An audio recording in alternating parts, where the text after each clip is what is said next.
In southern Vietnam, the vitality of the Mekong River is clear.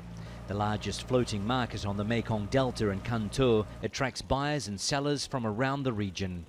But this river system that supports millions of people is in trouble. This year in particular, there hasn't been enough fresh water flowing down, which has allowed salt water to invade from the ocean. Some of the reasons are unpredictable weather, El Niño, and climate change. But some countries like China and Laos are also trying to keep too much water in dams. Laos is forging ahead with the first of at least 9 dams on the mainstream of the Mekong. It has many more on tributaries. Vietnam had called for a 10-year moratorium on mainstream dam construction, but was ignored. Opponents believe there hasn't been enough transparency surrounding the deals, and it's the people who will suffer, particularly those living on the Delta. Millions of people, the small-scale fishermen, the farmers in the Delta, those people has not been given any single hint what's going on this important river. What they do know is that their lives and their environment are changing quickly.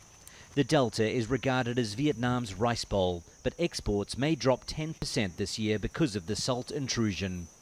Dao Van Trung's situation is much worse. His production is down 30%.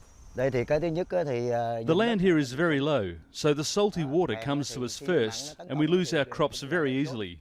So it's very difficult to cultivate here. Like many other farmers, he's slowly giving up on rice and is growing alternative, more salt-resistant crops like pineapple. Saltwater intrusion happens every year on the Delta, but not this bad. This year, saltwater has been detected more than 80 kilometres inland, prompting the Vietnamese government to call it a once-in-a-century disaster. The real concern is that they may prove to be wrong and that it will keep happening. As more dams come online, changing the flow of water and blocking silt, some fear this year's disaster may be just the beginning.